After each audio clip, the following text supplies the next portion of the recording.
All right, welcome back to another episode of Firewall. As usual, I'm your host, Bradley Tusk.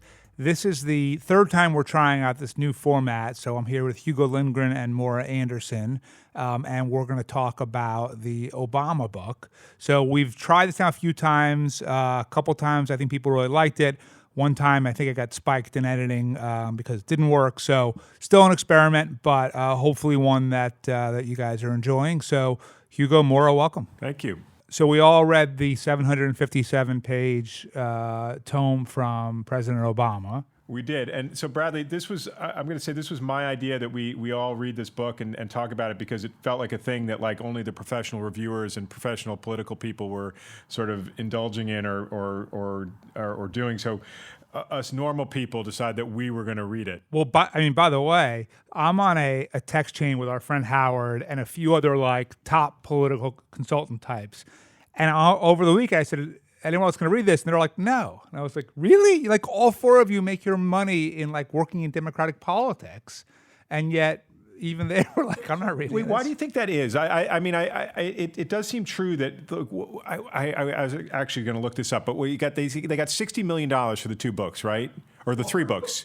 Yeah, and her book, I think people really liked. No, they like it, but your friends probably didn't read that either, right? Probably not. Right. But Harper read her book, I think. Harper, your wife, right? Yes. But the question I have is, why? Is it because people, like the professionals, consider these just these sort of performative exercises? Is that why? I think it's a few things. One, the majority of these books are useless and suck and say nothing. Now, this guy is very different in lots of ways, and I think the book is another way in which he's different. But the default is like, this is totally pointless, right? So that's number one. Number two, I think because it's such recent history, we kind of lived through it. So there's, I think, this assumption of like, I already know all this. Like, I don't need you to retell me what I already heard. 2, 3, it's very long. And I think that just is sort of a disincentive to people. You know what's funny is that, so right when you started, you texted me, I think it was like the next day you launched right into it. And I hadn't even really started it yet. I don't even think I'd gotten it yet. And you were like, oh my God, this is so boring. This is killing me. And then that turned at some point. And do you remember why? Yeah. So I was thinking about this. It is probably very hard to be Barack Obama's editor, right?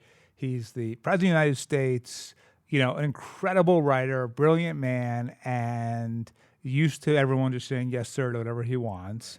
And the reality is, the editor should have said to him, the first 100 pages are unnecessary, we should cut. So remind the first 100 pages. First 100 pages basically are everything in his life up till the 2008 presidential campaign. Right, little summary. But effectively, it wasn't. What was good about the rest of the book was he at least took you behind the scenes to what was happening, what he was thinking, what people were internally were saying to each other.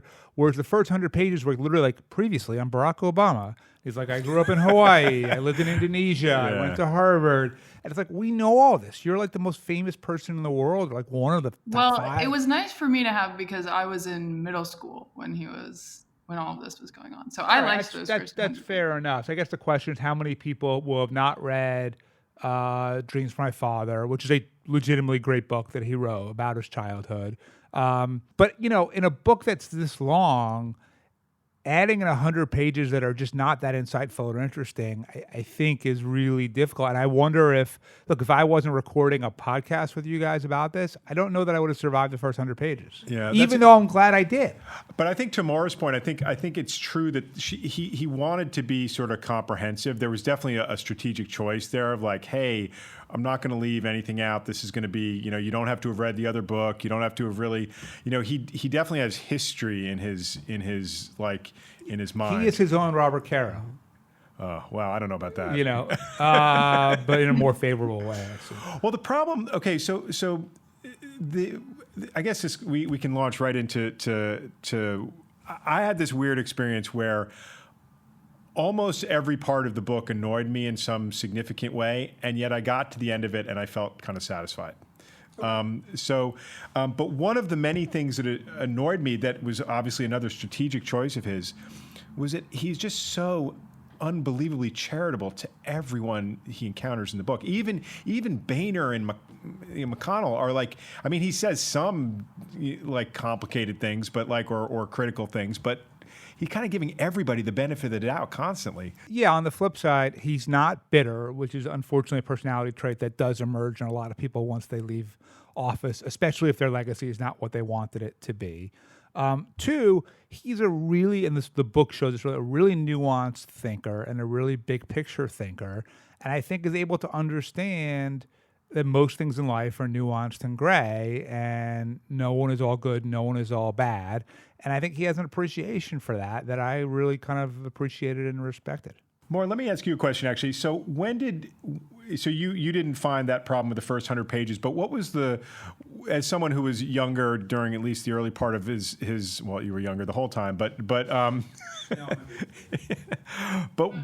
part of the book started to click for you, like where you're like your attention was really held and you didn't have to force yourself? Well, I just had this general, I think it was okay. Over the entire course of the book, I was pretty bored, actually. But my feeling is, after 4 years of Trump and just like such an onslaught of hate, and that just being so saturated in the media, it was refreshing to read a book so eloquently written and intellectual from a former president. And like while I was bored, I kind of found myself remembering. You're bored in a good way. Feeling bored in a good way, feeling inspired by, like, it's been so long since I was inspired by someone, but the last time it was his inauguration when I was in middle school. And it's nice to read something from an intellectual who led this country. And Bradley, I think you mentioned something about that in your notes. You said Bush seemingly had little intellectual curiosity. Trump had none. Obama had a lot. How much does this matter? And after I read that, I was kind of wondering the whole time, how much does that really matter? We want that to be the case, but I mean, you're getting to, I think, the central question to me of the whole book, which is, how do you define success, right? Because the point of the book, I believe, if you're Barack Obama, one is to make money, fine, no problem. Two, it is to get his own narrative out there about his legacy and his presidency. And it's a very complicated one, right? Because, you could neither argue that he unequivocally succeeded or that he unequivocally failed, right? And I think he understands that too. And that's why a lot of the book is trying to provide context and nuance and explanation. And it's really tough, right? Because you could look at it and say, at the end of the day, the President of the United States is responsible for improving the lives of the people of this country. And if they do that, they have succeeded no matter what they're like personally or morally. And if they don't, they will have not. And that's where like an LBJ would check the box, right? Or you could say... Wait, which box do you mean? Which would he check? He passed the Civil Rights Act. He passed the Voting Rights Act. He created public health. I mean, he created so many material things that were so fundamental to people's basic well-being and rights that even though LBJ was a son of a bitch... and got us into the longest pointless war in American correct. history. But you can't argue that he didn't have extremely tangible accomplishments, right? I'm always reminded of, like, for all of his flaws, how much LBJ got done. There's like, they have the pens from all the bill signing ceremonies. It's a lot of pens. And to their credit, they do take Vietnam head on. Lyle and I were in Boston, not the summer before, and we went to the Kennedy Museum, and it was like if Vietnam had never, it was like if he hadn't been assassinated and if Vietnam had never happened. Those two things are left out completely. So anyway, if you do go to the LBJ Museum in Austin, you will at least see an honest reckoning. But what you will see is a president who did have a lot of tangible accomplishments. Barack Obama, if you look at this book, basically these are the things you would, if you're trying to be generous, you say, one, just the fact of becoming the first black president in and of itself, world-changing accomplishment, right? That's true. Two, Affordable Care Act, really, really big deal. Probably hasn't had as much success as he'd hoped, but, nonetheless, a really significant piece of legislation. And then most of the rest of his book would either be saying, I prevented things from getting worse. I prevented the economy from getting worse. I prevented foreign affairs from getting worse. Well, wait, but that's. I mean, I think he did better than prevent the economy from getting worse. I mean, I think the rescuing of the economy from the crash in 2008 was pretty significant, and it also took a tremendous amount of heat from the left, because he really did sort of toe the establishment line there for the most part with Geithner and with Summers. I mean, I think he gets not enough credit for what he did there. Well, but that's the thing. So, like, on one hand, you're right, and because the economy in his second term was excellent, arguably everything he did in the first term is what allowed for the second term. And by the way, also what gave Trump a free pass for his first couple of years, right? It wasn't really Trump's policies. It was sort of the work that Obama did. On the flip side, whenever you're trying to disprove a negative, whenever you find yourself explaining you're on the defensive, you've lost, right? That's like an axiom of politics. And like, it's very hard to tangibly prove that, hey, if I didn't do these things, we wouldn't have had these other things. He kind of makes that point in there too. That's one of the really more like reflective things is like saying it would have been worse if, is not something that like gets people excited. No, and plus, the crash didn't happen under him; it happened under Bush. TARP happened under Bush. Like it was very, very nuanced and complicated. So if you're going back to what did he accomplish? He did a lot of executive orders on things that, you or I would imagine the vast majority of the listeners of this podcast would agree with, on things like emissions or whatever. Trump overturned all of those, and then Biden's going to, in 6 weeks, overturn them all again. Right. And I guess he killed bin Laden. That's good, right? I don't know which president wouldn't have done that, but he did. But oftentimes, a lot of the book is, here's what I wanted to do. Here's what we tried to do. We worked really hard. We were really thoughtful. We were really well-intentioned. And either one, here's why we didn't succeed, but it wasn't really our fault, or we did succeed, you just don't realize it. Right. That's like 80% of the book. Yeah.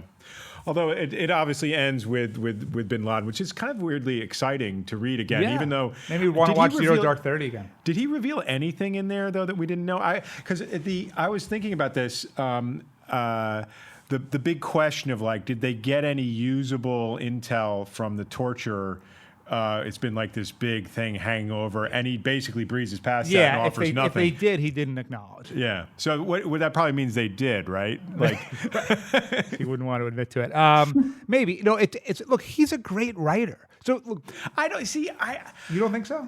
He's a great writer in that, like, his sentences are strong and they have purpose, but like, great writing is about like I feel like it's weirdly superficial, the book. Like So you don't think it was thoughtful and introspective? No, it weirdly is thoughtful, but it's not, there's these sort of tropes he like brings back to. It's like, oh, it made me think of my grandma, made me think of my mom. And he just sort of has this kind of like fill in the, here's where I'm getting deep on you.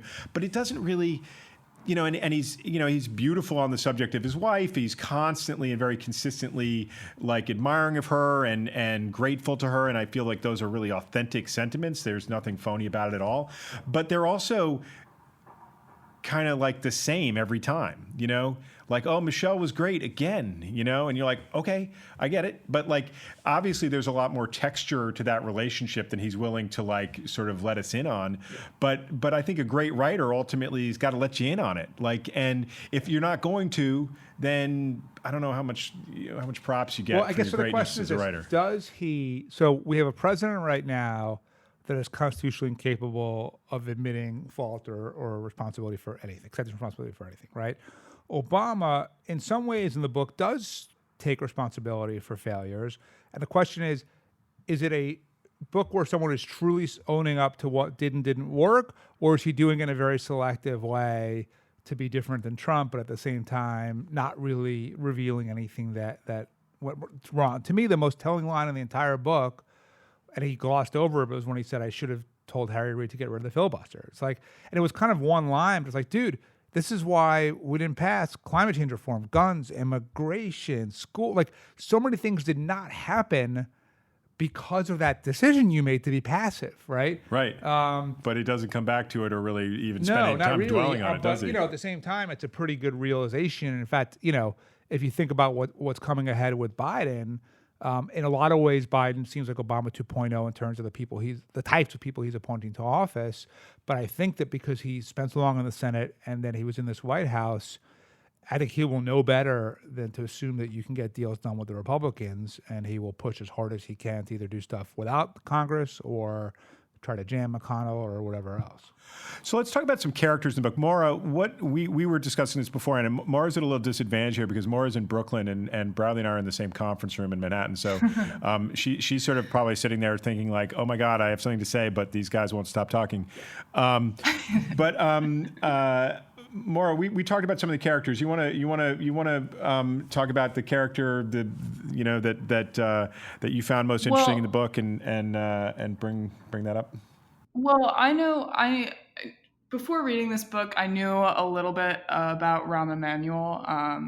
Not as nearly as much as you both do. Bradley, I assume. I think Bradley's the Rahm expert of the three of us for sure. I'm the only one who's testified in federal court about the extortion of Rahm Emanuel. No, I think Maura did that too, didn't you, Maura? Did she? No. Yeah. That's why you were out last Thursday? I thought you had to go to the dentist. But no, his character was interesting because Obama, it almost felt like to me that he wasn't, I said this to Hugo, he was just kind of like whispering in Obama's ear, and he wasn't really like he wasn't making Obama more of a decision maker than, he should have been. And I'm wondering if Rahm just kind of fell into Obama's shadow, and wasn't, and initially when Obama had asked him, do you want to be my chief of staff? He said, no fucking way. But I'm just curious, Bradley, how you saw Rahm. I think the answer is, and again, I know Rahm, so maybe I'm not objective here, but I think it's that Rahm's not a complicated character in the book because he's not a complicated person, right? He's unbelievably brilliant and has all these good qualities and bad qualities and everything else. But in many ways, he's a very typical politician when it comes to personality type, right? He desperately needs attention. He desperately needs affirmation. He desperately needs action. And he will always do whatever it takes to get it at all times. That's why when he didn't run for the third term for mayor of Chicago, it was so shocking, because even though he's right that he very well may have lost that election, the notion that he would walk away from power was astounding to people. And even though, he's being rumored as a candidate for transportation secretary in the Biden administration. Twitter does not like that. Well, and by the way, I mean, it's a good job, but it's definitely way below being White House chief of staff and mayor of Chicago. But he just wants to be in the game, right? And he'll take whatever he can get. So, but the thing is, ultimately, I think Obama captures Rahm very well in the sense that Rahm is just one thing. It's just go, fight. That's get a deal done. That's all it is. And he's not that nuanced in the book because he's not that nuanced of a person. But there's a point about Rahm that interested me, which is that like Obama seemed weirdly obsessed with Rahm's moods. Like he kept being like, oh, Rahm took this really hard, or Rahm was upset, or and it was funny because you're like, wait, isn't the chief of staff's job to be concerned about the president's mood? Yeah. Like it was this weird reversal of like, oh, he was some like you're like, oh, like he was like some dog in the office where you're like, oh, he's all bummed out today, the poor dog. It was strange. What's interesting? So Rahm at that point was kind of all upside, right? It's like a guy gets drafted really high in the NBA draft, has a really good rookie year, and you're like when Jason Tatum finished his first year with the Celtics. We're back onto sports, Maura. The boys are talking about sports. So where Rahm had been, this very effective aide in the Clinton world, then became a congressman, won the House back for the Democrats in 2006. He was sort of this heroic figure within the world of, internal partisan politics, but hadn't yet been mayor of Chicago, where people say he largely failed, right? Like he had a really, really, really hard time. In fact, I think probably he accomplished more than he gets credit for, but he hadn't yet been a chief executive who then was exposed for having all the flaws that he has. He was just this like brilliant Svengali, right, who everyone was obsessed like that, whatever he thought had to be the way to do things. Right. And, if I think right now, if he does go into the Biden administration, it'll be much more as okay, you're a point of view here, but clearly you don't have the magic touch because you got run out of town in Chicago. Right. But that hadn't happened to him yet. Right. So there's two big elephants in the room that we're going to need to talk about, which are Trump and Biden, and what we sort of learned from them about them in the book. But so I'm going to start with Trump, and then maybe you can follow up with Biden, Maura. But there's a great detail in here that I guess is known. I had known it, that the first real interaction that Obama has with Trump is that Trump calls up the White House and says he wants to help plug the Deepwater Horizon leak. If only we had let him do That should have that. been I know Bad exactly. He would have Omen or failed. something. Did you know that? No. It was sort of like if only the NFL let him buy the Bills. You have so many if onlys, you know. I love that story though. It was like for people who don't know, like back a million years ago, like Trump became sort of famous in New York for promising to do stuff that no one else could do. So I think the rink in Central Park was this big problem forever, and then Trump was like, "I'll do it," and then he actually did it. So you got to give him some credit. Although his name is still on the thing, right? Did they take it off? Woman ring? I'm not sure. I think it's Trump brink. I think the woman's just anyway. Sure. So Trump calls up if you don't remember, there's this gigantic oil spill or oil leak in the Gulf of Mexico, like some crazy 5 million barrels of oil or something a day are spewing out of this hole, and Trump says he wants to be the person to like plug the leak, like he's going to get his guys in there. And then the other thing, I guess he wants to build some fabulous ballroom on the grounds of the White House. So anyway, so this is Trump's like emergence into into Obama's in some headspace. ways, what's so perfect about what you just said is it shows you how narrow the line is between kind of the ridiculous and the sublime, and between the meaningful and the meaningless, right? Oh wow, so getting deep. Because the same asinine character who wants to build a beautiful ballroom on the grounds of the White House also ends up becoming Obama's successor, right? So like people can be in some ways incredibly stupid, shallow, weak, ridiculous, and in some ways incredibly powerful, accomplished, and successful. And they're all two sides of the same coin, right? I mean, it's one of the biggest realizations I had in my time in politics. Like I remember with Blagojevich as an example, always saying, if he could only this, or if he could only that, if he could only work harder, if he could only show up to the office, if he could only call people back. But you know what? I'm taking for granted the fact this guy has like political retail talent in the top 0.001% of the population. He's two sides of the same coin. For all the things that make him so special in some ways, make him such a fucking disaster in other ways, they're all like that, including Obama, including Trump. That's interesting. And so the Trump story continues, obviously, with the famous Trump, who is basically supportive of Obama through the first, year and a half, 2 years of office, turns on him and becomes like crazed on this subject of Obama's birth certificate. Now, in this whole episode and the way even it's told in the book, it just feels like Obama totally gets played. I mean, it's this crazy thing that happens. It's ridiculous. It's unfair. It's like all these things, and yet, some reason, like Obama's left just complaining in the book, like, I can't believe the media gave him so much attention and gave him such a platform.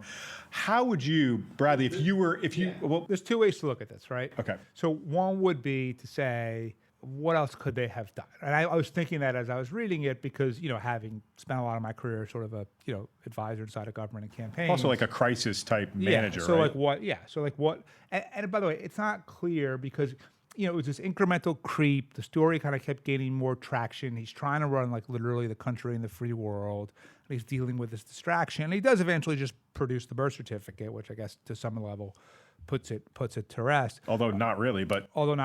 At the same time, I think this was around the Deepwater Horizon. He talks about a press conference he gave where he said, I was thinking this. And it was like, people have for years said government regulation is stupid, so that's why we weren't able to actually like catch this leak before it happened. And people value cheap gas more than they do the environment, and that's why. And instead, he almost takes pride in having said nothing. Instead, it's sort of like, dude, maybe if you had been more open and just said what was on your mind and less circumspect all the time, you would have actually resonated better, whether that would have been dealing with the absurdity of Trump's birther issue or the reasons why we were in the mess we were in with Deepwater Horizon or anything else. I think Obama really prides himself on being this incredibly circumspect, rational, no drama Obama character.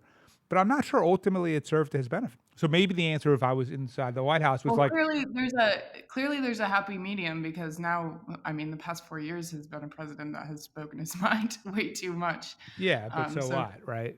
He's speaking his mind, but like it's not like he's There's nothing on his mind, right? Or it just doesn't matter. He's not any power. Right.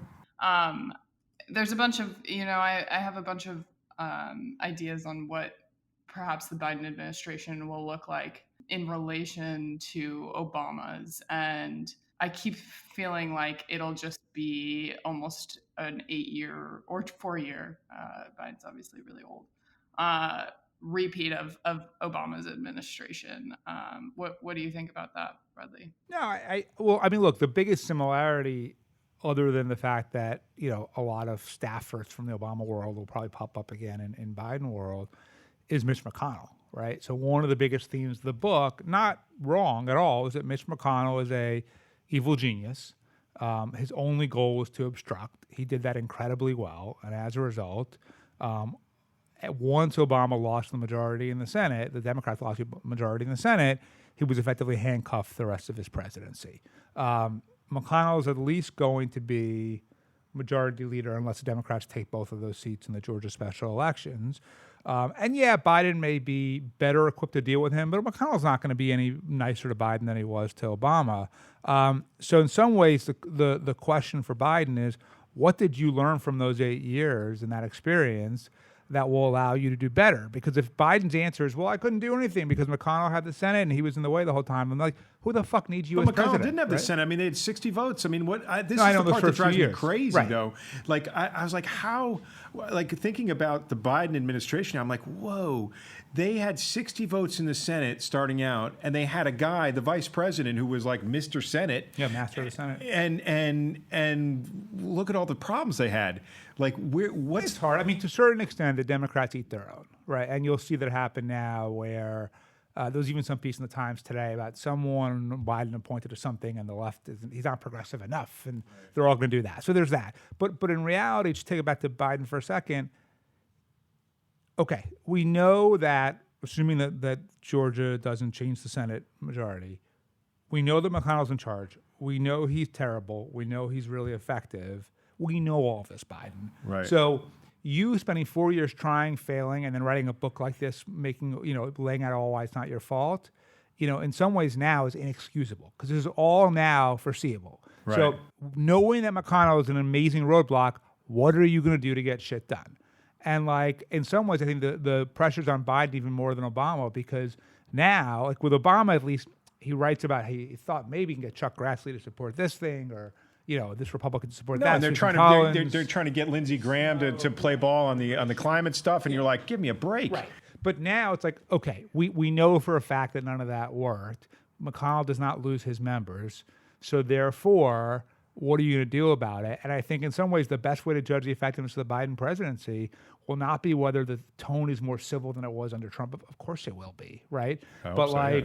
are you able to, given this roadblock, accomplish things or not? Yeah, I want to go back to the selection of Biden for a second because I was interested in that. I was kind of waiting for that part of the book, although it obviously comes up kind of early. And it's just like, again, it's another part of the thing which kind of he glosses through pretty fast. And he's like, well, I wanted Tim Kaine because, we're the same generation and we really liked working with him in the Senate. But then everybody told me I really needed Biden, so I went with Biden. And it was like one of these things where you're like, really? That's what it came down to? Like, you have, like, think of that decision, right? Like, I don't. To me, that makes total sense. No, I know it makes sense. I mean, it's not that it doesn't make sense. It's just like this kind of like this relatively limited sort of kind of decision ends up like, and now Biden is going to be the president of the United States.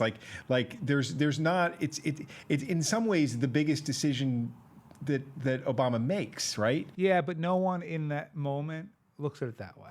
No, I know no one in the moment does, but that's what I mean. Is that no one does. Like I'm much more excited now that Kamala Harris is the vice president, thinking like ahead into American By the way, not history. just that. You saw Biden broke his foot this weekend. Right.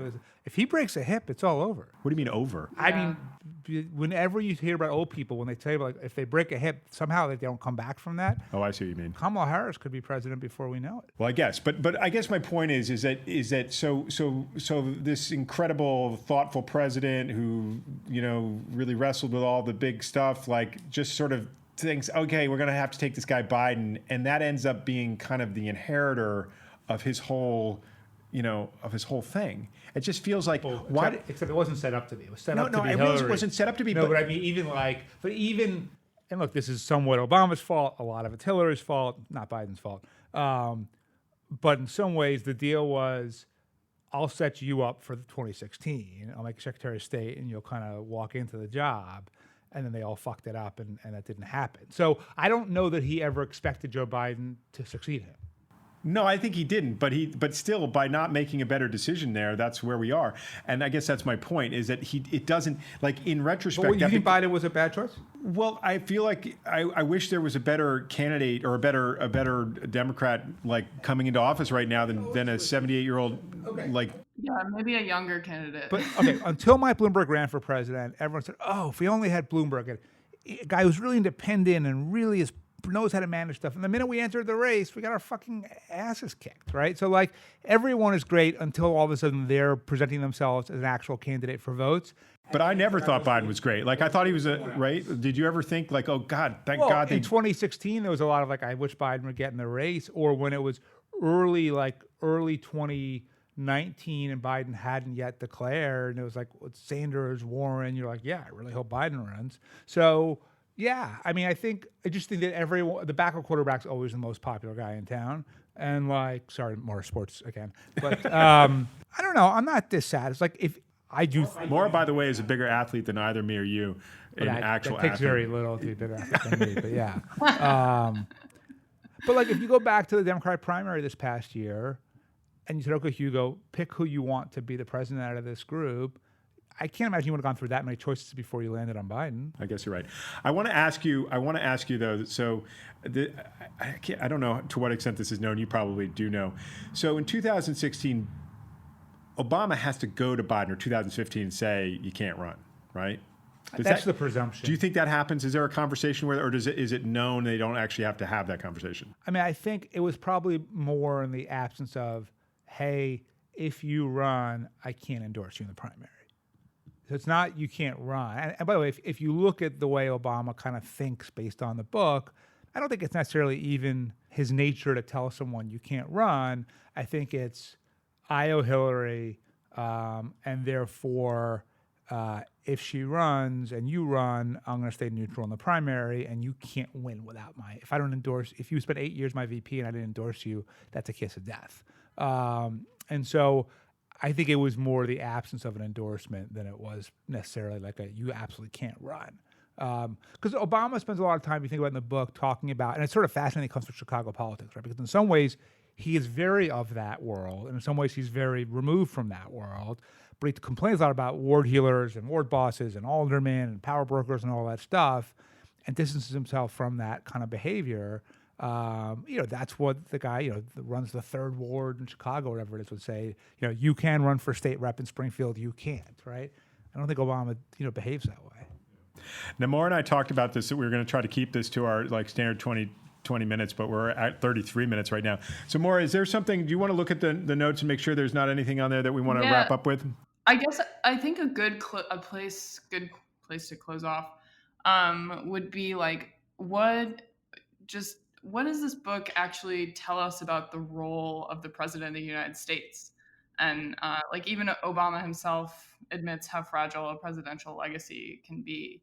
How do we view this? Yeah, look, by the way, it's funny. I was thinking that also when I was reading it, because if you want to look at it from a pessimistic point of view, maybe the answer is not that important, right? Because that's what I thought. Yeah. Because look, Trump is literally the worst president, I would argue, we've ever had, and yet until COVID, it was kind of okay, right? The economy was pretty good. He hadn't gotten us into any wars. He was a disaster on a sort of day-to-day functioning tweeting basis, but the actual underlying structural pieces were relatively sound, minus some policy things like judicial appointments or emission standards, stuff like that were horrific. But overall, maybe the answer is if you don't fuck up the economy, you don't get us into a war. That's all you really got to do. Why don't we leave it there, Bradley? Oh, sorry, Mara. Did you have something else that you wanted to add to that? No, I was just saying, what do you think about the role of President of the United States? Well, I got to wait till we read the next installment from President Obama. So in 4 years, we'll be back here at the Is that how long it's going to take him, you think, to write the next book? Well, I mean, he knows what happened. So it's not like it's not like J.K. Rowling where he's going to invent this whole world of wizards. Well, that's what's weird, that it took him this long to do this, because it's very straightforward. The whole thing is very straightforward, and it's not organized in an interesting way or anything. Maybe he took some time off for a while. I don't know. Yeah. He got a lot of help too. One of the I noticed in the introduction, this woman who I worked with at the time, Sarah Corbett, helped him with his book, and she's the best. And she was the one who did Michelle's book with her too. And I think a lot of the quality sentences are. All right. So then the last question is just really. Okay, so thinking ahead, not that Obama's ever going to listen to this podcast, but let's assume that he's somewhat God, aware. I hope you're not listening, Obama. He's got better things to do. But let's say that he's generally aware of the reviews, the things people liked and didn't like about the book. Will that shape the next book? And if so, how does the next book differ? Yeah, we'll have to talk about that another time. It's a good question, but I think we need to wrap this up before we hit the 40-minute mark. All right, so that's the we'll start off Obama Volume 2 with that question in 4 or 5 years from now. So, all right, guys, thank you. Thanks, Bradley. Thanks, Bradley. Thanks, Hugo.